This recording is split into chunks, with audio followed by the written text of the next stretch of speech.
Well, hello patrons, welcome. So this is a very special edition of our Patreon video. You know, all your regular videos, certainly you're familiar with Mr. Hand, right? Okay. Well, Mr. Hand usually holds the balls at the end of the show. Today you're going to get up close and personal with Mr. Hand and his shop. You know, this is one reason we're really proud of Taylor. He makes his living in this room we're in. This is a workshop that he built, and it's One Up Moto Garage. And this is where he takes junky old motorcycles and turns them into art.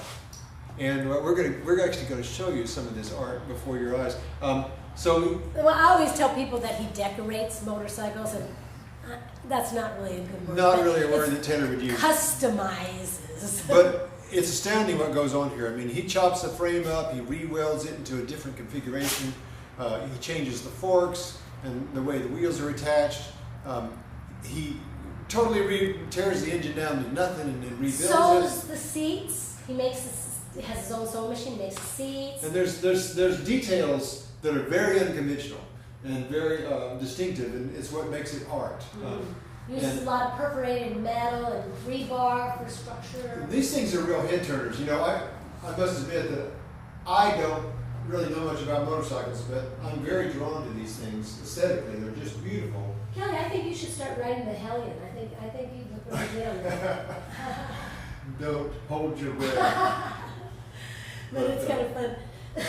It's great stuff. And also the shop is beautiful. I love the shop. And he's got lots of great tools, and Lord knows how he figured this stuff out, because. But we're going to do an interview with him and this, like I said, is going to be one of the strangest Patreons you've ever seen. But him and his friends and his girlfriend Arden had a very strange weekend a couple weekends ago, and so Mr. Hand, come over here. I'm going to tell. Why don't you take my seat? Yeah.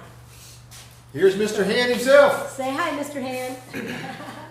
So this was just really enthralling to me. There's this old abandoned amusement park that was popular here back in the 60s and stuff, called Dogpatch USA, and it was a Little Abner theme park with rides and people dressed up like Little Abner and Daisy May, and it was hillbilly shacks, but it's kind of all gone into disarray. And so tell everybody what that weekend was, because this is the coolest, weirdest thing I've ever heard of.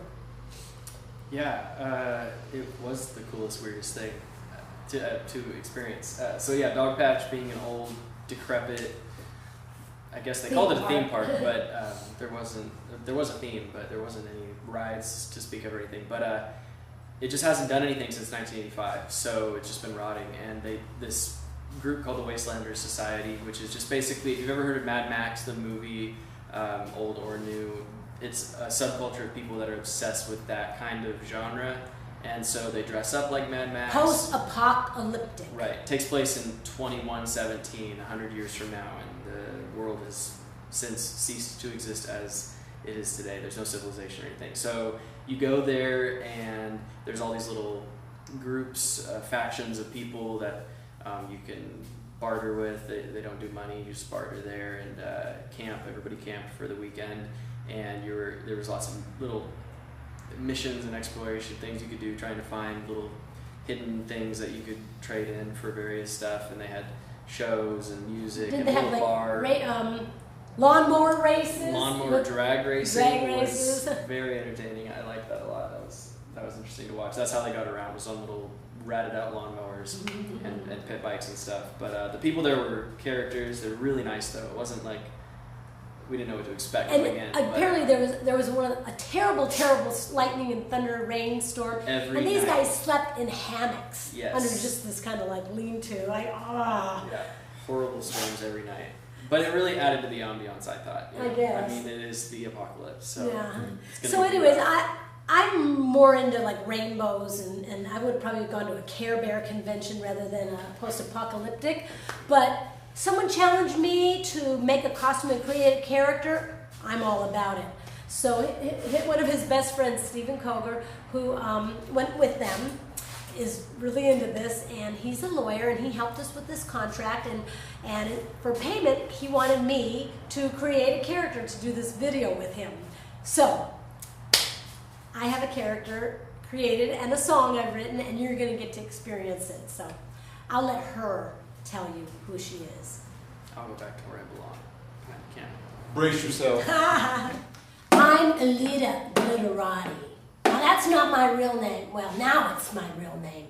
But before everything crashed and burned, before the bomb fell, I had another name. I used to be a billionaire. A billionaire. Maybe many, many billions and billions. And I didn't care anything about anybody, anything. I used and abused whatever I wanted. But after the bomb fell, everything changed. Everything changed. All my jewels, worthless. They were rhinestones. Everything changed. And I changed. I changed my name too to Alita Glitterati because I still love my jewels. But they're just, like I said, they're rhinestones now. They're real diamonds. But they're worthless, and I don't care. But you know what I do now? I knit and crochet scarves and hats for anybody that needs them. That's my mission now. Rags to riches, riches to rags. Rags to riches, riches to rags. I used to have millions, but nothing was safe since the house of cards fell down. Got a sack full of scraps of boiled wool and thread. I trade a piece of burlap for a slice of bread. Rags to riches, riches to rags. Well, I used to wear sable and oriental silk. I ate the sweetest honey, drank the freshest milk before the house of cards fell down. When everything was crashing, I turned a blind eye. Ignored all the warnings, ignored the signs. Rags to riches, riches to rags. Now I know what it's like to be poor. No silver spoon, no golden door. Never knew empathy before. Rags to riches, riches to rags. My heart is broken open. Now it aches since the house of cards fell down.